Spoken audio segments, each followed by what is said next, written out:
Welcome to PS 127 academy friends. இது நான் உங்கள் பிரசாந்த். நம்ம இந்த வீடியோவில் என்ன பார்க்க போறோம்னா, மொத்த உள்நாட்டு உற்பத்தி மற்றும் அதன் வளர்ச்சி ஒரு அறிமுகம், மேம்பாட்டை அறிவோம், தொலைநோக்கு அளவீடு மற்றும் நிலைத்தன்மை. இது 9th and 10th எக்கனாமிக்ஸ் புக்ல இருக்கிற யூனிட் ஃப்ரெண்ட்ஸ். இந்த 2 யூனிட்டையும் ஒரே வீடியோவா பார்க்க போறோம். இந்த வீடியோவுடைய PDF லிங்க் டிஸ்கிரிப்ஷன்ல கொடுத்துருக்கேன் ஃப்ரெண்ட்ஸ். இது வரைக்கும் நம்ம சேனலை சப்ஸ்கிரைப் பண்ணாதவங்க சப்ஸ்கிரைப் பண்ணிங்க. இது TNPSC போன்ற கவர்மெண்ட் எக்ஸாமுக்கு ரொம்ப யூஸ்ஃபுல்லா இருக்கும் ஃப்ரெண்ட்ஸ். ரொம்ப இம்பார்ட்டன்ட் டாபிக்கும் கூட. வாங்க ஃப்ரெண்ட்ஸ், வீடியோக்குள்ள போகலாம். பொருளாதாரத்தில் தொடக்கூடிய பொருட்கள் தான் பண்டங்கள்னு சொல்லுவாங்க. தொட்டு உணர முடியாத சேவைகள் மற்றும் நடவடிக்கைகள் பணிகள்னு சொல்லுவாங்க. அங்காடியில் விற்கக்கூடிய பண்டங்கள் மற்றும் பணிகளின் விலையை குறிப்பது அங்காடி மதிப்பு, அதாவது மார்க்கெட் வேல்யூன்னு சொல்லுவாங்க. நுகர்வுக்காக அல்லது பயன்பாட்டுக்காக உள்ள பண்டங்கள் மற்றும் பணிகள் இறுதிநிலை பண்டங்கள் மற்றும் பணிகள்னு சொல்லுவாங்க, அதாவது ஃபைனல் கூட்ஸ் அண்ட் சர்வீசஸ். எந்த பண்டங்கள் மற்றும் பணிகள் மற்றொரு பண்ட பணிகளை உற்பத்தி செய்ய பயன்படுகிறதோ மற்றும் மற்ற பண்ட பணிகளை உற்பத்தி செய்ய ஒரு பகுதியாகிறதோ அதை இடைநிலை பண்டங்கள் என்று கூறும் பொருளியல் வல்லுநர் டைலர் கோவான் மற்றும் அலெக்ஸ் டாபர்ராக். மொத்த உள்நாட்டு உற்பத்தியில் டேஷ் பண்டங்கள் மற்றும் சேர்க்கப்படுகிறது, இறுதிநிலை பண்டங்கள் மற்றும் சேர்க்கப்படுகிறது. அதாவது உள்நாட்டு உற்பத்தியில இறுதிநிலை பண்டங்கள் தான் சேர்க்கிறாங்க. ஏன் மொத்த உள்நாட்டு உற்பத்தியில் கணக்கிட இடைநிலை பண்டங்கள் கணக்கில் எடுத்துக்கொள்ளப்படுவதில்லை அப்படின்னு பார்த்தோம்னா, இடைநிலை பண்டத்தின் மதிப்பு இறுதிநிலை பண்டத்தில் சேர்க்கப்படுகிறது. இடைநிலை பண்டத்தின் மதிப்பை மொத்த உள்நாட்டு உற்பத்தியில் சேர்த்தால் இருமுறை கணக்கிடுதல், அதாவது டபுள் கவுண்டிங் நிகழும். அதனாலதான் இடைநிலை பண்டத்தை மொத்த உள்நாட்டு உற்பத்தியில கணக்கில் எடுத்துக்க மாட்டாங்க. நாட்டு வருமானம், நேஷனல் இன்கம் அப்படின்னா என்னன்னு பார்க்கலாம். நாட்டு வருமானம் என்பது ஒரு நாட்டில் ஒரு ஆண்டில் உற்பத்தி செய்யப்பட்ட பண்டங்கள் மற்றும் பணிகளின் மொத்த மதிப்பு தான் நாட்டு வருமானம் சொல்றாங்க. ஒரு பொருளாதார மேம்பாட்டின் குறியீடாக கருதப்படுவதுதான் இந்த நாட்டு வருமானம். நாட்டு வருமானத்தின் வேறு பெயர் என்னன்னு பார்த்தோம்னா, மொத்த நாட்டு உற்பத்தி GNP அல்லது நாட்டு வருமான ஈவு நேஷனல் டிவிடெண்ட். இதெல்லாம் நாட்டு வருமானத்தோட வேறு பெயர்கள். நாடுகளுக்கு இடையேயான மேம்பாட்டை ஒப்பிட அவர்களின் மிக முக்கிய பண்புகளில் ஒன்றாக கருதப்படுவது வருமானம். இப்போ நாட்டு வருமானத்தை அளவிட தொடர்புடைய பல்வேறு கருத்துக்கள் என்னன்னு பார்க்கலாம். GNP, GDP, NNP, NDP, PCI, PI, DI இதெல்லாம் நாட்டு வருமானத்தை அளவிடுற கருத்துக்கள். இப்போ ஒவ்வொன்றா என்னன்னு பார்க்கலாம். முதல்ல GNP, அதாவது மொத்த நாட்டு உற்பத்தி, அதாவது கிராஸ் நேஷனல் ப்ராடக்ட்னு சொல்லுவாங்க. மொத்த நாட்டு உற்பத்தி, அதாவது கிராஸ் நேஷனல் ப்ராடக்ட் GNP அப்படின்னா என்னன்னா, ஒரு நாட்டு மக்களால் ஒரு வருடத்தில் ஈட்டக்கூடிய வருமானம் மற்றும் அந்த நாட்டில் உற்பத்தி செய்யப்பட்ட வெளியீடுகளின் மதிப்பு, அதாவது பண்டங்கள் மற்றும் பணிகள் மற்றும் வெளிநாட்டு முதலீடுகள் மூலம் ஈட்டிய வருமானம் ஆகியவற்றை உள்ளடக்கியது மொத்த நாட்டு உற்பத்தி. GNP is equal to C plus I plus G plus X minus M plus NFIA. C னா கன்சியூமர், I னா இன்வெஸ்ட்மெண்ட், G னா government expenditure, X minus M னா இம்போர்ட் மைனஸ் எக்ஸ்போர்ட், NFIA னா net factor income from abroad. இதெல்லாம் மொத்த நாட்டு உற்பத்தி. இதுல இருந்து மொத்த நாட்டு உற்பத்தி அப்படின்னா என்னன்னு தெரிஞ்சுக்கிட்டோம். GNP-ய சிம்பிளா எப்படி சொல்றதுன்னா, GDP கூட்டல் வெளிநாட்டில் ஈட்டப்பட்ட நிகர சொத்து வருமானம். இப்ப GNP முடிஞ்சிச்சு. இப்போ GDP, அதாவது மொத்த உள்நாட்டு உற்பத்தி, கிராஸ் டொமஸ்டிக் ப்ராடக்ட் அப்படின்னா என்னன்னு பார்க்கலாம். GDP-யின் நவீன கருத்து முதலில் உருவாக்கியவர் சைமன் குஸ்னெட். ஆண்டு 1934 காங்கிரஸ் அறிக்கையில் தான் இது உருவாக்குனாரு. மொத்த உள்நாட்டு உற்பத்தி, கிராஸ் டொமஸ்டிக் ப்ராடக்ட் அப்படின்னா என்னன்னா, ஒரு குறிப்பிட்ட காலத்தில் ஒரு நாட்டில் உற்பத்தி செய்யப்படுகின்ற மொத்த பண்டங்கள் மற்றும் பணிகளின் அங்காடி மதிப்பே மொத்த உள்நாட்டு உற்பத்தி. ஒரு ஆண்டில் ஒரு நாட்டின் புவியியல் எல்லைக்குட்பட்ட பகுதிகளில் உள்ள உற்பத்தி காரணிகளினால் உற்பத்தி செய்யப்படுகின்ற வெளியீடுகளின், அதாவது பண்டங்கள் மற்றும் பணிகளின் மொத்த மதிப்பு தான் மொத்த உள்நாட்டு உற்பத்தி. எந்த பண்ட பணிகள் அங்காடி மதிப்பில் சேர்க்கப்படுகிறதோ அதுவே மொத்த உள்நாட்டு உற்பத்தி எனப்படுகிறது. இதுல இருந்து மொத்த உள்நாட்டு உற்பத்தி அப்படின்னா என்னன்னு பார்த்துரும். அதோட formula GDP is equal to C plus I plus G plus X minus M. இங்க GNP-க்கும் GDP-க்கு என்ன டிஃபரெண்ட்னா, GNP-ல NFIA சேர்ப்பாங்க, அதாவது வெளிநாட்டில் ஈட்டப்பட்ட வருமானம். இங்க NFIA சேர்க்கல. ஒரு பண்டத்தையோ அல்லது பணியையோ அங்காடி விலையில் விற்கவில்லை எனில் அதை டேஷில் சேர்ப்பதில்லை, மொத்த உள்நாட்டு உற்பத்தியில் சேர்ப்பதில்லை. GDP என்பது ஒரு நாட்டின் பொருளாதாரத்தின் டேஷ் சார்ந்த ஒரு குறியீடாகும், நலன் சார்ந்த ஒரு குறியீடாகும். GDP சம்பந்தமான ஆவணங்களை பாதுகாப்பது புள்ளியியல் துறை அமைச்சரவையின் கீழ் இயங்கி வரும் மத்திய புள்ளியியல் அமைப்பு, அதாவது சென்ட்ரல் ஸ்டாட்டிஸ்டிக்கல் ஆர்கனைசேஷன். மத்திய புள்ளியியல் அமைப்பு, சென்ட்ரல் ஸ்டாட்டிஸ்டிக்கல் ஆர்கனைசேஷன் ஓட பணி என்ன அப்படின்னு பார்த்தோம்னா, ஜிடிபி சம்பந்தமான ஆவணங்களை பாதுகாப்பது, தொழில்துறையின் உற்பத்தியை ஆண்டு கணக்கெடுப்பு நடத்தி தொழில்துறை உற்பத்தி குறியீடு ஐஐபி, அதாவது இண்டெக்ஸ் ஆஃப் இண்டஸ்ட்ரியல் ப்ரொடக்ஷன் மற்றும் நுகர்வோர் விலை குறியீடு சிபிஐ, அதாவது கன்சியூமர் பிரைஸ் இண்டெக்ஸ் போன்ற குறியீடுகளை வெளியிடுகிறது. இந்தியாவில் ஜிடிபி ஆண்டில் எத்தனை வகைகளில் கணக்கிடப்படுகிறது? 2 வகை. எப்படின்னா, காலாண்டு கணக்கெடுப்பு அப்புறம் ஆண்டு கணக்கெடுப்பு. ஒரு நிதியாண்டு என்பது ஏப்ரல் 1 முதல் மார்ச் 31 வரை. இந்தியாவின் 4 காலாண்டுகள் என்னன்னு பார்க்கலாம். முதல் காலாண்டு Q1 ஏப்ரல் மே ஜூன், இரண்டாம் காலாண்டு Q2 ஜூலை ஆகஸ்ட் செப்டம்பர், மூன்றாம் காலாண்டு Q3 அக்டோபர் நவம்பர் டிசம்பர், நான்காம் காலாண்டு Q4 ஜனவரி பிப்ரவரி மார்ச். மொத்த உள்நாட்டு உற்பத்தியின் கணக்கீட்டு முறைகள் 3 என்னன்னா, செலவின முறை, வருமான முறை, மதிப்பு கூட்டு முறை, expenditure approach, income approach, value added approach. இப்போ செலவின கணக்கீட்டு முறை, அதாவது எக்ஸ்பெண்டிச்சர் அப்ரோச் அப்படின்னா என்னன்னு பார்க்கலாம். ஒரு குறிப்பிட்ட காலத்தில் ஒரு நாட்டில் உற்பத்தி செய்யப்பட்ட மொத்த இறுதிநிலை பண்டம் மற்றும் பணிகளுக்கு மேற்கொள்ளப்பட்ட செலவுகளின் கூட்டுத்தொகை கொண்டு மொத்த உள்நாட்டு உற்பத்தியை கணக்கிடுவது செலவின கணக்கீட்டு முறை. அதாவது Y=C+I+G+X-M. இப்போ வருமான கணக்கீட்டு முறை, அதாவது இன்கம் அப்ரோச் அப்படின்னா என்னன்னு பார்க்கலாம். பண்டங்கள் மற்றும் பணிகளை உற்பத்தி செய்வதில் ஈடுபட்டுள்ள ஆண்கள் மற்றும் பெண்களின் வருமானத்தை கணக்கிட்டு மொத்த உள்நாட்டு உற்பத்தியை கணக்கீடு செய்யும் முறை வருமான கணக்கீட்டு முறை. வருமானம் Y=wages + rent + interest + profit. அதாவது வருமானம் கூலி கூட்டல் வாரம் கூட்டல் வட்டி கூட்டல் லாபம். அடுத்து மதிப்பு கூட்டு முறை, வேல்யூ ஆடட் அப்ரோச் அப்படின்னா என்னன்னு பார்க்கலாம். ஒவ்வொரு இடைநிலை பண்டத்தின் மதிப்பை கூட்டினால் இறுதிநிலை பண்டத்தின் மதிப்பை அளவிடலாம். இந்த முறையில் மொத்த உள்நாட்டு உற்பத்தியை கணக்கீடு செய்வது மதிப்பு கூட்டு முறையாகும். இடைநிலை பண்டங்கள் இறுதிநிலை பண்டங்கள், அதாவது value of intermediate goods value of final goods. ஜிடிபியின் நிலையான வளர்ச்சியால் தனிநபர் வருமானம் அதிகரித்தும் முழு வறுமை குறைத்தும் காணப்படுவது எத்தனை சகாப்தங்களாக நிகழ்கிறது அப்படின்னு பார்த்தோம்னா 2 சகாப்தங்களாக நிகழ்கிறது. மொத்த உள்நாட்டு உற்பத்தியின் முக்கியத்துவம். இப்போ ஜிடிபியோட இம்பார்ட்டன்ஸ் என்னன்னு பார்க்கலாம். பொருளாதார வளர்ச்சி பற்றி அறிந்து கொள்ள, செல்வம் சமனற்ற முறையில் விநியோகம் செய்யப்படுவது பற்றி அறிந்து கொள்ள, பணவீக்கம் மற்றும் பணவாட்டத்தின் சிக்கல்கள் பற்றி அறிந்து கொள்ள, உலகின் வளர்ந்த நாடுகளுடன் ஒப்பீடு செய்ய, வாங்கும் திறனை மதிப்பீடு செய்ய, பொதுத்துறை பற்றி அனைவரும் தெரிந்து கொள்ள, பொருளாதார திட்டமிடலுக்கு வழிகாட்டியாக பயன்பட. இதெல்லாம் மொத்த உள்நாட்டு உற்பத்தியோட முக்கியத்துவம். ஏன் நம்ம ஜிடிபியை கணக்கிடணும் அப்படின்றத இது சொல்லுது. மொத்த உள்நாட்டு உற்பத்தியின் குறைகள். இப்போ ஜிடிபியோட குறை என்ன அப்படின்னு பார்த்தோம்னா, ஜிடிபியில் பல முக்கிய பண்டங்கள் மற்றும் பணிகள் சேர்க்கப்படுவதில்லை. ஜிடிபி அளவை மட்டும் அளவிடுகிறது, தரத்தை அல்ல. ஜிடிபியில் நாட்டு வருமான பகிர்ந்தளிப்பு பற்றி கூறவில்லை. ஜிடிபி மக்கள் வாழும் வாழ்க்கை முறையை பற்றி கூறவில்லை. இதெல்லாம் ஜிடிபியோட குறைகள். அடுத்து இப்போ நிகர நாட்டு உற்பத்தி, நெட் நேஷனல் ப்ராடக்ட், NNP அப்படின்னா என்னன்னு பார்க்கலாம்.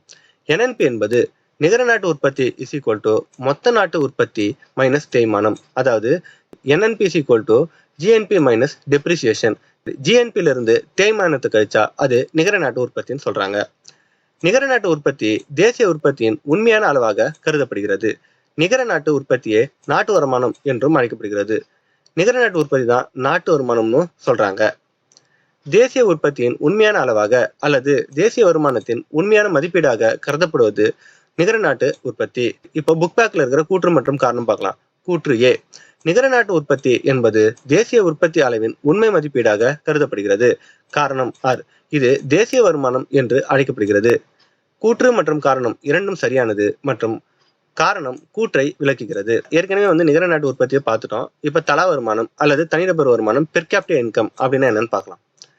நாட்டின் மேம்பாட்டை அளவிடும் சிறந்த குறியீடு தனிநபர் வருமானம். டேஷ் வருவாயை தலா வருமானம் என்று அழைக்கிறோம். சராசரி வருவாயை, நம்ம நாட்டுடைய சராசரி வருமானத்தை தான் நாம தலா வருமானம் சொல்றோம். தலா வருமானம் அல்லது தனிநபர் வருமானம், பெர் கேபிட்டா இன்கம் என்பது நாட்டு வருமானம் டிவைடட் பை மக்கள் தொகை. இதுதான் இதோட ஃபார்முலா. தனிநபர் வருமான உயர்வு எப்போதும் டேஷ் என்று பொருள்படும். மொத்த உண்மையான உற்பத்தியின் உயர்வு என்று பொருள்படும். தனிநபர் வருமானத்தின் கணக்கீடுகள் சர்வதேச அளவில் ஒப்பிடுவதற்காக டேஷில் மட்டுமே கணக்கிடப்படுகிறது. அமெரிக்க டாலரில் மட்டுமே கணக்கிடப்படுகிறது. கடந்த 12 ஆண்டுகளாக தனிநபர் வருமானம் டேஷ் மடங்காக உயர்ந்துள்ளது, 2 மடங்காக உயர்ந்துள்ளது. இப்போ நாடுகளோட வகைகள், அவங்களோட தலா வருமானம் டாலர்ல. குறைந்த வருவாய் உள்ள நாடுகள் $1005 கம்மியா அவங்களோட தலா வருமானம் இருக்குது. குறைந்த நடுத்தர வருவாய் உள்ள நாடுகள் 1006 முதல் $3955 இடையில இருக்குது. உயர் நடுத்தர வருவாய் உள்ள நாடுகள் 3956 முதல் $12235 இடையில இருக்குது. உயர்ந்த வருவாய் கொண்ட நாடுகள் $12235 அதிகமா இவங்களோட தல வருமானம் இருக்குது. அடுத்து, இந்தியா தனிநபர் வருமானத்தில் எந்த பிரிவில் இடம் பிடித்துள்ளதுன்னா நடுத்தர வருவாய் நாடுகளின் பிரிவில். இப்போ தனிப்பட்ட வருமானம், பர்சனல் இன்கம், பிஐ அப்படின்னா என்னன்னு பார்க்கலாம். தனிப்பட்ட வருமானம் பிஐ என்பது நேர்முக வரி விதிப்புக்கு முன் தனிநபர்கள் மற்றும் குடும்பங்களின் அனைத்து ஆதாரங்களிலிருந்து பெறப்படுகின்ற மொத்த பண வருமானத்தை தனிப்பட்ட வருமானம் என்கிறோம். 1950-51 படி நாட்டின் தனிநபர் வருமானம் $274. 2014-15 படி நாட்டின் தனிநபர் வருமானம் $88,533. இப்போ செலவிட தகுதியான வருமானம், டிஸ்போசபிள் இன்கம் அப்படின்னா என்னன்னு பார்க்கலாம். செலவிட தகுதியான வருமானம், டிஸ்போசபிள் இன்கம், டிஐ என்பது தனிநபர்கள் மற்றும் குடும்பங்களின் உண்மையான வருமானத்தில் இருந்து நுகர்வுக்கு செலவிடப்படுகின்ற வருமானத்தை செலவிட தகுதியான வருமானம் என்கிறோம். செலவிட தகுதியான வருமானம் தனிப்பட்ட வருமானம் மைனஸ் நேர்முக வரி. நுகர்வு முறையில் செலவிட தகுதியான வருமானம் நுகர்வு செலவு கூட்டல் சேமிப்பு. இந்தியாவில் வறுமை மற்றும் ஒரு பிரிட்டிஷ் ஆட்சி இல்லா ஆட்சி, அதாவது poverty and un-British rule of India என்ற புத்தகத்தை எழுதியவர் தாதாபாய் நௌரோஜி. 1867 முதல் 68. வெளியிட்ட ஆண்டு 1901. இதில் எதை பற்றி கூறியுள்ளார்னா தனிநபர் வருமானத்தை பற்றி முதலாக கூறியுள்ளார். அடுத்து, இந்திய பொருளாதாரத்தின் 3 துறைகள், அதாவது ஜிடிபியோட கம்போசிஷன் என்னன்னு பார்க்கலாம். இந்திய பொருளாதாரத்தின் பரவலான 3 துறைகள் முதன்மை துறை, 2ஆம் நிலைத்துறை மற்றும் 3ஆம் துறை. முதன்மை துறை விவசாயத்துறை, 2ஆம் துறை தொழில்துறை, 3ஆம் துறை பணிகள் துறை. முதன்மை துறை விவசாயத்துறை எடுத்துக்காட்டு கால்நடை பண்ணைகள், மீன் பிடித்தல், சுரங்கங்கள், காடு வளர்த்தல், சோளம், நிலக்கரி. 2ஆம் துறை அதாவது தொழில்துறைக்கு எடுத்துக்காட்டு இரும்பு மற்றும் எஃகு தொழில், ஜவுளி தொழில், சணல், சர்க்கரை, சிமெண்ட், காகிதம், பெட்ரோலியம், ஆட்டோமொபைல். 3ஆம் துறை பணிகள் துறைக்கு எடுத்துக்காட்டு அரசு, அறிவியல் ஆராய்ச்சி, போக்குவரத்து, தகவல் தொடர்பு, வர்த்தகம், தபால் மற்றும் தந்தி, வங்கி, கல்வி, பொழுதுபோக்கு, சுகாதாரம் மற்றும் தகவல் தொழில்நுட்பம். இதெல்லாம் 3ஆம் துறைக்கு எடுத்துக்காட்டு. இந்திய பொருளாதாரத்தில் விவசாயத்துறையின் பங்களிப்பு உலக சராசரியை விட எத்தனை சதவீதம் அதிகமாக உள்ளது? 6.4%. இந்திய பொருளாதாரத்தில் தொழில்துறையின் பங்களிப்பு உலக சராசரியை விட எத்தனை சதவீதம் குறைவாக உள்ளது? 30% குறைவாக உள்ளது. இந்திய பொருளாதாரத்தில் பணிகள் துறையின் பங்களிப்பு உலக சராசரியை விட எத்தனை சதவீதம் குறைவாக உள்ளது? 63%. 20ஆம் நூற்றாண்டில் பொருளாதார நிபுணர்கள் 3ஆம் நிலை பணிகளை டேஷ் மற்றும் டேஷ் பணிகள் துறையிலிருந்து மேலும் வேறுபடுத்திட முடியும் என்றனர். 4ஆம் நிலை மற்றும் 5ஆம் நிலை பணிகள் துறையிலிருந்து வேறுபடுத்திட முடியும் என்றனர். இந்தியாவில் மிகப்பெரிய துறை பணிகள் துறை. விவசாயத்துறை அல்லது வேளாண் பண்டங்களின் உற்பத்தியில் இந்தியா பிடித்திருக்கும் இடம் 2. தொழில்துறையில் இந்தியா பிடித்திருக்கும் இடம் 8. பணிகள் துறையில் இந்தியா பிடித்திருக்கும் இடம் 6. இப்போ மொத்த மதிப்பு கூடுதல், கிராஸ் வேல்யூ ஆடட் அப்படின்னா என்னன்னு பார்க்கலாம். மொத்த மதிப்பு கூடுதல், கிராஸ் வேல்யூ ஆடட் என்பது பொருளாதாரத்தில் ஒரு பகுதியில் தொழில் அல்லது துறையில் உற்பத்தி செய்யப்பட்ட பண்டங்கள் மற்றும் பணிகளின் மதிப்பே மொத்த மதிப்பு கூடுதல். அதாவது GVA is equal to output minus intermediate consumption. GVA is equal to GDP plus subsidies minus direct or sales tax. பணிகள் துறையில் நடப்பு விலையில் மொத்த மதிப்பு கூடுதல் 2018-19 டேஷ் என மதிக்கப்பட்டுள்ளது 92.26 லட்சம் கோடி. பொருளாதாரத்தின் வளர்ச்சி மற்றும் மேம்பாடு, எக்கனாமிக் growth and development அப்படின்னா என்னன்னு பார்க்கலாம். பொருளாதார வளர்ச்சி என்பது பொருளாதார முன்னேற்றத்தின் ஒரு அம்சம் என்றவர் அமர்த்தியா சென். வளர்ச்சி பாதையை பொறுத்தவரை தமிழ்நாடு, கேரளா மற்றும் இமாச்சல பிரதேசம் ஆகிய 3 மாநிலங்களுக்கும் பொதுவான ஒற்றுமைகள் காணப்படுகின்றன என்றவர் அமர்த்தியா சென். அமர்த்தியா சென் எழுதிய புத்தகம் An Uncertainty Glory. ஐக்கிய நாடுகளின் பார்வையில் பொருளாதார வளர்ச்சி என்பது வாழ்க்கை தரம் உயர்தல் அல்லது ஒட்டுமொத்த வளர்ச்சியில் கவனம் செலுத்துதல். இப்போ பொருளாதார வளர்ச்சி, எக்கனாமிக் growth அப்படின்னா என்னன்னா மனிதனின் பொருள்சார் தேவைகளுக்கு மட்டும் கவனம் செலுத்துவது. இது மொத்த நாட்டு உற்பத்தி மற்றும் மொத்த உள்நாட்டு உற்பத்தி ஆகியவற்றை உள்ளடக்கியது. இந்தியாவின் மொத்த உள்நாட்டு உற்பத்தி 2.8 ட்ரில்லியன் அமெரிக்க டாலர். உலக அளவில் இந்தியா பிடித்திருக்கும் தரவரிசை 6வது இடம். இப்ப மாறிடுச்சு. இது பழைய டேட்டா. ஐக்கிய அமெரிக்க நாட்டின் மொத்த உள்நாட்டு உற்பத்தி 19 ட்ரில்லியன் அமெரிக்க டாலர். உலக அளவில் பிடித்திருக்கும் தரவரிசை 1. அதாவது அமெரிக்கா ஃபர்ஸ்ட் இடம். வாழ்க்கை தரத்தில் மேம்பாட்டை குறிப்பவை: உயர்ந்த வருவாய், தரமான கல்வி, நல்ல உடல்நலம் மற்றும் ஊட்டச்சத்து, குறைந்த வறுமை, நிலைத்த சமவாய்ப்பு. இப்போ பொருளாதார முன்னேற்றம், அதாவது எக்கனாமிக் டெவலப்மெண்ட் அப்படின்னு என்னன்னு பார்க்கலாம். இது பொருளாதாரத்தின் உற்பத்தி நிலை அல்லது உற்பத்தி அதிகரிப்பு, மக்களின் வாழ்க்கை தர முன்னேற்றம், தொழில்நுட்ப முன்னேற்றம், தொழிலாளர் சீர்திருத்தம், பொருளாதாரத்தில் பரந்த நிறுவன மாற்றம் ஆகியவற்றை உள்ளடக்கியது. இது சமூக பொருளாதார காரணிகளில் அதிக கவனம் செலுத்துகிறது. இப்போ பொருளாதார முன்னேற்றத்துக்கான முதன்மை குறியீடுகள் என்னன்னு பார்க்கலாம். NNP, PCI, PPP, HDI. இதில் பொருளாதாரத்தின் உண்மையான முன்னேற்றத்தை அமைப்பதற்கு சரியானது HDI, அதாவது ஹியூமன் டெவலப்மெண்ட் இண்டெக்ஸ். இப்போ பொருளாதார வளர்ச்சி, பொருளாதார முன்னேற்றம் இதோடைய டிஃபரன்ஸ் என்னன்னு பார்க்கலாம். கருத்து: பொருளாதார வளர்ச்சி ஒரு குறுகிய கருத்து, பொருளாதார முன்னேற்றம் ஒரு பரந்த கருத்து, வரையறை அல்லது பொருள். பொருளாதார வளர்ச்சி ஒரு குறிப்பிட்ட காலத்தில் பொருளாதாரத்தில் வெளியீட்டின் நேர்மறை அளவு மாற்றத்தை கொடுக்கும். பொருளாதார முன்னேற்றம் இது பொருளாதாரத்தில் வெளியீட்டின் வளர்ச்சியை கருத்தில் கொண்டு HDI, ஹியூமன் டெவலப்மெண்ட் இண்டெக்ஸின் குறியீட்டின் முன்னேற்றம், வாழ்க்கை தரத்தில் உயர்வு, தொழில்நுட்ப முன்னேற்றம் மற்றும் ஒரு நாட்டின் ஒட்டுமொத்த மகிழ்ச்சி குறியீட்டை குறிக்கிறது. அணுகுமுறை இயல்பு: பொருளாதார வளர்ச்சியில அளவின் இயல்பு, பொருளாதார முன்னேற்றத்துல தரத்தின் இயல்பு. இப்போ நோக்கம்: பொருளாதார வளர்ச்சியில GDP, GNP, FDI, FII போன்ற அளவுகள் அதிகரிக்கும். பொருளாதார முன்னேற்றத்துல வாழ்க்கை எதிர்பார்ப்பு விகிதம், குழந்தை எழுத்தறிவு விகிதம் மற்றும் வறுமை விகிதத்தில் முன்னேற்றம். இப்ப கால வரம்பு: பொருளாதார வளர்ச்சியில இயற்கையில் குறுகிய காலத்தை உடையது, பொருளாதார முன்னேற்றத்துல இயற்கையில் நீண்ட காலத்தை உடையது. இப்போ பொருந்தும் தன்மை: பொருளாதார வளர்ச்சியில வளர்ந்த நாடுகள், பொருளாதார முன்னேற்றத்துல வளர்ந்து வரும் நாடுகள் இருக்குது. அளவீட்டு நுட்பங்கள்: பொருளாதார வளர்ச்சியில நாட்டு வருமானத்தை அதிகரித்தல், பொருளாதார முன்னேற்றத்துல உண்மையான நாட்டு வருமானத்தை அதிகரித்தல், அதாவது தனிநபர் வருமானம் போன்றவற்றை அதிகரித்தல். நிகழ்வின் அதிர்வெண்: பொருளாதார வளர்ச்சியில ஒரு குறிப்பிட்ட காலம், பொருளாதார முன்னேற்றத்துல தொடர்ச்சியான செயல்முறை. அரசாங்க உதவி: பொருளாதார வளர்ச்சியில இது ஒரு தானியங்கி செயல்முறை ஆகும். எனவே அரசாங்க உதவி அல்லது ஆதரவு அல்லது தலையீடு தேவைப்படாது. பொருளாதார முன்னேற்றத்துல அரசாங்க தலையீட்டை மிகவும் நம்பியுள்ளது.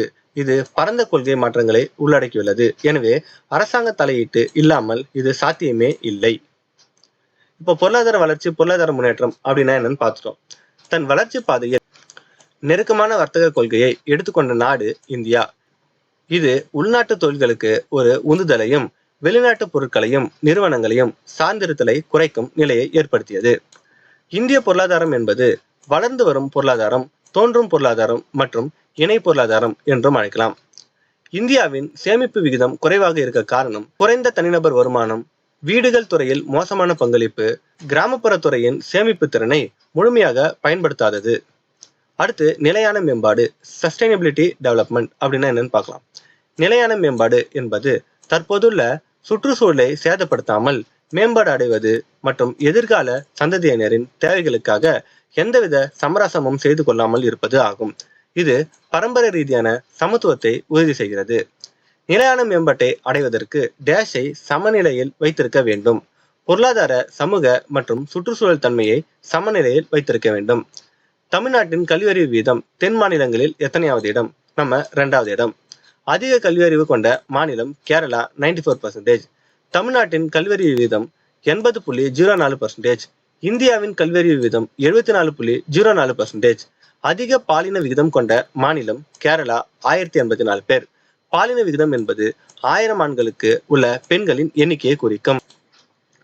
தமிழகத்தில் பாலின விகிதம் 996. இந்தியாவின் பாலின விகிதம் 943. உயர்கல்வி சேர்க்கையில் முதலிடம் வகிக்கும் மாநிலம் தமிழ்நாடு. அதாவது 44.3% பேர் இங்க பிஜி பண்றாங்க. உயர்கல்வி சேர்க்கையில் இந்தியா எத்தனை சதவீதம்? 24.5%. புதுப்பிக்கத்தக்க வளங்கள் எடுத்துக்காட்டு சூரிய சக்தி, காற்று சக்தி, நீர், மரம் மற்றும் காகிதம். புதுப்பிக்க இயலாத வளங்கள் எடுத்துக்காட்டு உலோகங்கள், கண்ணாடி, புதைப்படிவ எரிபொருட்கள். அதாவது நிலக்கரி, பெட்ரோல், இயற்கை வாயு, டீசல். இந்தியாவில் மின்சார தேவைகளை பூர்த்தி செய்ய பயன்படும் மின் நிலையம் அனல் மின் நிலையம் மற்றும் புனல் மின்சார நிலையம். அனல் மின் நிலையம் டேஷை வெளியிட்டு சுற்றுச்சூழலை மாசுபடுத்துகிறது, கார்பன் டை ஆக்சைடு CO2. அதிக அளவு சூரிய மின்தகடு அமைப்பு கொண்ட மாநிலம் தமிழ்நாடு. இந்தியாவில் சூரிய மின்சக்தி மூலம் அதிக மின்சாரம் உற்பத்தி செய்யும் மாநிலங்களில் முன்னணியில் உள்ள மாநிலம் தமிழ்நாடு. தமிழகத்தில் 31 ஜூலை 2017 நாள் வரை நிறுவப்பட்ட சூரிய அமைப்புகளின் மூலம் பெற்ற மின்திறன் 1697 மெகாவாட். பொருந்தாத ஒன்று, அதாவது சூரிய ஆற்றல், காற்று ஆற்றல், காகிதம், இயற்கை வாயு. இதுல இயற்கை வாயு தான் பொருந்தாதது. காடுகள், ஏரிகள், ஆறுகள் மற்றும் காட்டு உயிர்கள் மற்றும் இயற்கை சூழலை பேணவும் மேம்படுத்தவும் அனைத்து உயிரினங்களையும் பாதுகாக்கவும் இயற்கையில் உள்ள ஒவ்வொரு குடிமகனும் கடமைப்பட்டுள்ளார் என்று வலியுறுத்தும் இந்திய அரசியலமைப்பு பிரிவு 51A(g). இதோட நிலையான மேம்பாடு அப்படின்னா என்னன்னு பார்த்துட்டோம். இப்போ வாங்கும் திறன் சமநிலை, பர்ச்சேசிங் பவர் பேரிட்டி, PPPன்னு சொல்லுவாங்க. அப்படின்னா என்னன்னு பார்க்கலாம். வாங்கும் திறன், அதாவது பர்ச்சேசிங் பவர் என்பது ஒரு அலகு பணத்தில் வாங்கக்கூடிய பொருட்கள் அல்லது சேவைகள் அளவின் அடிப்படையில் வெளிப்படுத்தப்படும் நாணயத்தின் மதிப்பு. நாணயத்தின் மதிப்பு விலை ஏறும் போது வாங்கும் திறன் குறைகிறது. வாங்கும் திறனை பாதிக்கும் காரணிகள் அப்படின்னா என்னன்னு பார்க்கலாம்.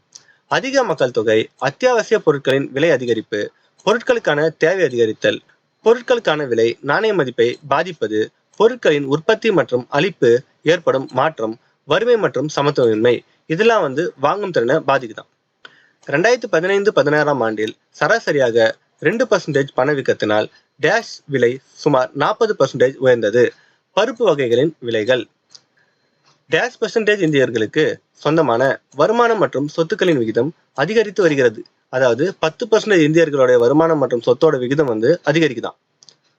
வாங்கும் சக்தியை கண்காணிப்பதற்கான ஒரு முறை நுகர்வோர் விலை குறியீட்டு எண். வாங்கும் திறன் சமநிலை, பர்ச்சேசிங் பவர் பேரிட்டி என்பது இப்ப PPP அப்படின்னா என்னன்னு பார்த்தலாம். ஒரு நாட்டினுடைய நாணயங்களின் எண்ணிக்கைக்கும் இணையாக ஒரு சந்தையில் அமெரிக்க டாலரில் வாங்குவதற்கேற்றவாறு உள்நாட்டு சந்தையில் அதே அளவிலான பொருட்களையும் வாங்குவதற்கு தேவைப்படுவது வாங்கும் திறன் சமநிலை. இது ஒரு பொருளின் விலையுடன் சரி செய்யப்பட வேண்டிய தொகையை மதிப்பிடுகிறது. ஒரு நாட்டின் பொருளாதார தரவு அல்லது பணவீக்கம் மற்றும் பணவாட்டம் ஆகியவற்றின் சாத்தியமான விகிதங்களை ஒப்பிடுவதற்கு வாங்கும் சக்தி சமநிலை பயன்படுகிறது. இதுல இருந்து PPP வாங்கும் சக்தி சமநிலை அப்படின்னா என்னன்னு பார்த்துட்டோம். இரு நாடுகளின் 2 நாணயங்களுக்கு இடையேயான பரிமாற்றம் அந்தந்த நாடுகளில் உள்ள 2 நாணயங்களின் துல்லியமான வாங்கும் திறனை வெளிப்படுத்த தேவை என்பதை மதிப்பிடுவதற்கு உதவுவது வாங்கும் திறன் சமன்பாட்டின் நுட்பம். வாங்கும் திறன் சமநிலை அடிப்படையில் முதல் 3 நாடுகள். ஃபர்ஸ்ட் சீனா, செகண்ட் அமெரிக்கா, தேர்ட் இந்தியா. உலகளாவிய மென்பொருள் வணிகங்களுக்கான மையம் என அழைக்கப்படுவது பெங்களூரு. இப்போ கூற்று மற்றும் காரணம் ஒன்று பார்க்கலாம். கூற்று: வாங்கும் சக்தி அதிகரித்தால் விலை குறைகிறது. இது நேர்மாறானது. காரணம்: பொருட்களின் உற்பத்தி குறைந்து விலை அதிகரிப்பதால் வாங்கும் திறன் பாதிக்கப்படுகிறது. கூற்று சரியானது. காரணம் கூற்றிற்கான சரியான விளக்கம். அடுத்து ஹியூமன் டெவலப்மெண்ட் இண்டெக்ஸ், மனிதவள மேம்பாட்டு குறியீடு அப்படின்னா என்னன்னு பார்க்கலாம். மனிதவளம் என்பது உற்பத்தி துறையில் பயன்படுத்தக்கூடிய மனித வளங்களை கொண்டிருக்கும் மக்களையே மனிதவளம் என்று குறிப்பிடுகிறது. மனிதவளம் என்னும் சொல் குறிப்பிடுவது ஒட்டுமொத்த மக்களின் திறமை. மனிதவள மேம்பாடு என்பது மனிதனின் உடல் திறன், மனத்திறன் மற்றும் சுகாதார திறன்களை கல்வி, மருத்துவம் மற்றும் பயிற்சியின் மூலம் மேம்படுத்துவது. மனிதவள மேம்பாட்டு குறியீட்டை அறிமுகப்படுத்தியவர் பாகிஸ்தானை சேர்ந்த முகபுக் உல் ஹக். ஆண்டு 1990. இந்தியாவில் மனித வளங்களின் வளர்ச்சிக்கு பொறுப்புடைய அமைச்சகம் மனிதவள மேம்பாட்டு அமைச்சகம். மனிதவள மேம்பாட்டு அமைச்சகத்தின் தலைமையகம் புதுடெல்லி சாஸ்திரி பவனில் உள்ளது. மனிதவள மேம்பாட்டு குறியீடு HDI அப்படின்னா என்னன்னு பார்க்கலாம். பிறப்பின் போது எதிர்பார்க்கப்படும் வாழ்நாள் மற்றும் வயது வந்தோரின் கல்வி அறிவு மற்றும் வாழ்க்கை திறன் மற்றும் GDPயின் மடக்கை செயல்பாடு, அதாவது லாகரதமிக் ஃபங்க்ஷன் ஆஃப் GDP ஆகியவை கணக்கிடப்பட்டு வாங்கும் சக்தி சமநிலைக்கு சரி செய்யப்படுவதுதான் ஹியூமன் டெவலப்மெண்ட் இண்டெக்ஸ். இது சமூகத்தில் உள்ள மக்கள் அனைவரின் ஒட்டுமொத்த மேம்பாட்டை குறிக்கிறது. இது பொருளாதாரத்தின் உண்மையான முன்னேற்றத்தை அளப்பதற்கு சரியான குறியீடாக கருதப்படுகிறது. இந்தியாவில் பிறப்பின் போது எதிர்பார்க்கப்படும் வாழ்நாள் 65 ஆண்டுகள். உலக அளவில் மனிதவள மேம்பாட்டு குறியீட்டை வெளியிடுவது UNDP, அதாவது யுனைடெட் நேஷன் டெவலப்மெண்ட் புரோகிராம். 2017 189 நாடுகளில் இந்தியா மனிதவள மேம்பாட்டில் எத்தனையாவது இடத்தில் உள்ளது? 130. உலக அளவில் மனிதவள மேம்பாட்டு குறியீட்டில் இந்தியா எந்த பிரிவின் கீழ் இடம்பெற்றுள்ளது? நடுத்தர மனிதவள மேம்பாட்டு பிரிவு, மீடியம் ஹியூமன் டெவலப்மெண்ட் கேட்டகரி. 1990-2017 ஆண்டிற்கு இடைப்பட்ட காலத்தில் HDIயின் மதிப்பு 0.427 முதல் 0.640 அதிகரித்துள்ளது. இது 50% அதிகரிப்பு ஆகும். 1990-2017 ஆண்டிற்கு இடைப்பட்ட காலத்தில் பிறப்பின் போது வாழ்நாள் எதிர்பார்ப்பு எத்தனை ஆண்டுகள் அதிகரித்துள்ளது? 11 ஆண்டுகள். 1990ஆம் ஆண்டுகளை விட இன்று இந்தியாவில் பள்ளி செல்லும் குழந்தைகள் டேஷ் ஆண்டுகள் அதிகரித்துள்ளது? 4.7 ஆண்டுகள் அதிகரித்துள்ளது. 5 வயதுக்கு உட்பட்ட எத்தனை % குழந்தைகள் ஊட்டச்சத்து குறைபாடுடன் உள்ளனர்? 44%. 15 வயதிற்கும் அதற்கு மேலுள்ள மக்கள் தொகையில் எத்தனை % பேர் கல்வியறிவு பெற்றவர்களாக உள்ளனர்? 63%. இது ஒப்பீட்டளவில் குறைந்த நடுத்தர நாடுகளில் எத்தனை %? 71%. இந்தியாவில் 35 வயதிற்கு உட்பட்ட உழைக்கும் வயதில் வேகமாக வளரும் மக்கள் தொகையில் டேஷ் எத்தனை மில்லியன் பேர் உள்ளனர்? 700 மில்லியன் பேர் இந்தியாவில் 35 வயதுக்கு உட்பட்ட உழைக்கும் வர்க்கத்தினர். இந்தியாவில் மக்கள் தொகை மாற்றத்தில் கடந்த 2 சகாப்தங்களாக உழைக்கும் வயது மக்களின் பங்கு டேஷிலிருந்து டேஷாக உயர்ந்துள்ளது. 58%லிருந்து 64%ஆக உயர்ந்துள்ளது. இந்தியா மற்றும் பிற நாடுகளுக்கு இடையேயான உற்பத்தி இடைவெளி சிலவற்றில் வளர்ச்சியடைந்த நாடுகளை விட இந்தியா முன்னேற்றம் கண்டுள்ளதற்கு காரணம் இந்தியாவில் கூலி செலவு குறைவு. மனிதவள மேம்பாட்டு குறியீடு கணக்கில் எந்த பரிணாமம் ஏற்றுக்கொள்ளப்படவில்லை? பாலினம். கூற்று காரணம் பார்க்கலாம். கூற்று A, மேம்பாடு வாழ்க்கை தரத்தை உயர்த்துகிறது. காரணம், மக்கள் அதிக வருவாய், சிறந்த கல்வி, உடல் நலம் மற்றும் ஊட்டச்சத்து குறைந்த வறுமை பெறுவார்கள். கூற்று மற்றும் காரணம் இரண்டும் சரியானது மற்றும் காரணம் கூற்றை விளக்குகிறது. இப்போ இன்னொரு கூற்று பார்க்கலாம். கூற்று காரணம். கூற்று, எந்த ஒரு நாட்டின் மேம்பாட்டிற்கும் மனித வளம் அத்தியாவசியமாக இருக்கிறது. காரணம், கல்வி மற்றும் மக்கள் நலத்தில் முதலீடு செய்வதன் விளைவாக அவர்களின் எதிர்காலத்தில் அதிக அளவு பலன் கிடைக்கும். கூற்று மற்றும் காரணம் இரண்டும் சரியானது மற்றும் காரணம் கூற்றை விளக்குகிறது. இப்போ மனிதவள மேம்பாடு என்னன்னு பார்த்தாச்சு. இப்போ கிராஸ் நேஷனல் ஹாப்பினஸ், அதாவது மொத்த தேசிய மகிழ்ச்சி, GNH அப்படின்னா என்னன்னு பார்க்கலாம். மொத்த தேசிய மகிழ்ச்சி என்பது எந்த நாட்டின் அரசாங்கத்தை வழிநடத்தும் ஒரு தத்துவம்? பூட்டான். மொத்த தேசிய மகிழ்ச்சி என்பது ஒரு மக்கள் தொகையின் கூட்டு மகிழ்ச்சி மற்றும் நலவாழ்வை அளவிட பயன்படும் ஒரு குறியீடு. GNH பூட்டான் அரசமைப்பில் சட்டப்பூர்வமாக்கப்பட்ட நாள் 18 ஜூலை 2008. GNH என்ற வார்த்தையை உருவாக்கியவர் பூட்டான் அரசர் ஜிக்மே சிங்யே வாங்ஹுக். ஆண்டு 1972. GNPயை விட GNH மிக முக்கியம் என்று ஜிக்மே சிங்யே வாங்ஹெக் எந்த பத்திரிகைகளின் நேர்காணலில் தெரிவித்தார்? நிதிமுறை, அதாவது பினான்சியல் டைம்ஸ் என்ற பிரிட்டிஷ் பத்திரிகையாளரின் நேர்காணலில் தெரிவித்தார். எங்கு தெரிவித்தார்னா பம்பாய் விமான நிலையத்தில். ஆண்டு 1972. எந்த ஆண்டு ஐநா சபை வளர்ச்சிக்கான ஒரு முழுமையான அணுகுமுறைக்கு மகிழ்ச்சி, அதாவது happiness towards a holistic approach to development என்ற தீர்மானத்தை நிறைவேற்றியது? 2011. அதில் உறுப்பு நாடுகள் மகிழ்ச்சி மற்றும் நல்வாழ்வை அளவிட அடிப்படை மனித இலக்காக பூட்டானை முன்மாதிரியாக பின்பற்ற வலியுறுத்தியது. GNHன் களங்கள், அதாவது டொமைன்ஸ் மொத்தம் 9. அவை உளவியல் நலம், உடல் நலம், நேர்பயன்பாடு, கல்வி, கலாச்சார பன்முகத்தன்மை மற்றும் பின்னடைவு, சுற்றுச்சூழல் பன்முகத்தன்மை மற்றும் பின்னடைவு, நல்லாட்சி, சமூகத்தின் உயர்வு, வாழ்க்கை தரம். இதெல்லாம் GNHன் மொத்தம் 9 டொமைன்ஸ், அதாவது 9 களங்கள். GNHன் தூண்கள் மொத்தம் 4. அது என்னன்னா நிலையான மற்றும் சமமான சமூக பொருளாதார வளர்ச்சி, சுற்றுச்சூழல் பாதுகாப்பு, கலாச்சாரத்தை பாதுகாப்பது, மேம்படுத்துவது, நல்லாட்சி. இதெல்லாம் GNHோட 4 தூண்கள். வேளாண் கொள்கை, அக்ரிகல்ச்சர் பாலிசி அப்படின்னா என்னன்னு பார்க்கலாம். வேளாண் கொள்கை, அக்ரிகல்ச்சர் பாலிசி அப்படின்னா என்னன்னா உள்நாட்டு வேளாண்மை மற்றும் வெளிநாட்டு வேளாண்மை இறக்குமதி பொருட்கள் பற்றிய அரசின் முடிவுகளையும் நடவடிக்கைகளையும் பற்றியது. இடர் மேலாண்மை மற்றும் சரி செய்தல், பொருளாதார நிலைத்தன்மை, இயற்கை வளங்கள், சுற்றுச்சூழல் நிலைத்தன்மை, ஆராய்ச்சி மற்றும் மேம்பாட்டு உள்நாட்டு பொருட்களுக்கான சந்தை அணுகல் ஆகியவை டேஷில் அடங்கியுள்ளது, வேளாண் கொள்கையில் அடங்கியுள்ளது. வேளாண் கொள்கைகள் சில: விலை கொள்கை, நில சீர்திருத்த கொள்கை, பசுமை புரட்சி, பாசன கொள்கை, உணவு கொள்கை, விவசாய தொழிலாளர் கொள்கை மற்றும் கூட்டுறவு கொள்கை இதெல்லாம் வேளாண் கொள்கையில சிலது. இப்ப தொழில்துறை கொள்கை இண்டஸ்ட்ரியல் பாலிசி என்னன்னு பார்க்கலாம். தொழில்துறை கொள்கை என்பது வேலைவாய்ப்பை உருவாக்குவது, ஆராய்ச்சி மற்றும் மேம்பாட்டை ஊக்குவிப்பது, நவீனமயமாதலுக்கு வழிவகுத்து இறுதியில் பொருளாதாரம் தன்னிறைவு அடைய செய்வது. தொழில் கொள்கை ஏற்படுத்தப்பட்ட ஆண்டு 1948. தொழில்துறை கொள்கையில சில பார்க்கலாம். ஜவுளி தொழில் கொள்கை, சர்க்கரை தொழில் கொள்கை, தொழில்துறை வளர்ச்சி விலை கொள்கை, சிறு தொழில் தொழில் கொள்கை மற்றும் தொழில்துறையின் தொழிலாளர் கொள்கை இதெல்லாம் தொழில்துறை கொள்கையில சில. புதிய பொருளாதார கொள்கை நியூ எக்கனாமிக்ஸ் பாலிசி கொண்டு வரப்பட்ட ஆண்டு 1990. வங்கதேசத்திற்கு பிறகு இந்தியா உலகத்தில் எத்தனையாவது வேகமாக வளர்ந்து வருகின்ற நாடு என்று பன்னாட்டு நிதி நிறுவனம் IMF தெரிவித்துள்ளது. 5வது நாடு. இந்திய பொருளாதாரத்தின் வளர்ச்சி இயந்திரம் சிறிய மற்றும் நடுத்தர நிறுவனங்களின் துறையாகும். GDP-யின் விரைவான பொருளாதார வளர்ச்சியை பெற நவீனமயமாக்கத்துடன் கூடிய விரைவான தொழில்மயமாக்கல் என்று கூறுவது தொழில் கொள்கை. இந்தியாவின் வேறு சில வர்த்தக கொள்கைகள் ட்ரேட் பாலிசி என்னன்னு பார்க்கலாம். இறக்குமதி மற்றும் ஏற்றுமதி கொள்கை, அதாவது சர்வதேச வர்த்தக கொள்கை, உள்நாட்டு வர்த்தக கொள்கை, வேலை வாய்ப்பு கொள்கை, நாணய மற்றும் வங்கி கொள்கை, நிதி மற்றும் பணவியல் கொள்கை, கூலி கொள்கை, மக்கள் தொகை கொள்கை இதெல்லாம் இந்தியாவுடைய வேறு சில வர்த்தக கொள்கைகள். அடுத்து இந்தியாவில் சுற்றுச்சூழல் சட்டங்கள் என்னன்னு பார்க்கலாம். தேசிய பசுமை தீர்ப்பாய சட்டம் நேஷனல் கிரீன் ட்ரிபியூனல் ஆக்ட் 2010 இது என்ன சொல்லுதுன்னா, சுற்றுச்சூழல் பாதுகாப்பு, காடுகள் மற்றும் இயற்கை வளங்களை பாதுகாக்கிறது. பல்லுயிர்மை பாதுகாப்பு சட்டம் பயாலஜிக்கல் டைவர்சிட்டி ஆக்ட் 2002 இது பல்லுயிர்மைகளை பாதுகாக்கிறது. அடுத்து சுற்றுச்சூழல் பாதுகாப்பு சட்டம் த என்விரான்மெண்டல் ப்ரொடெக்ஷன் ஆக்ட் 1986 இது சுற்றுச்சூழலை பாதுகாத்தல் மற்றும் மேம்படுத்துவதற்கான அதிகாரம் வழங்குவது.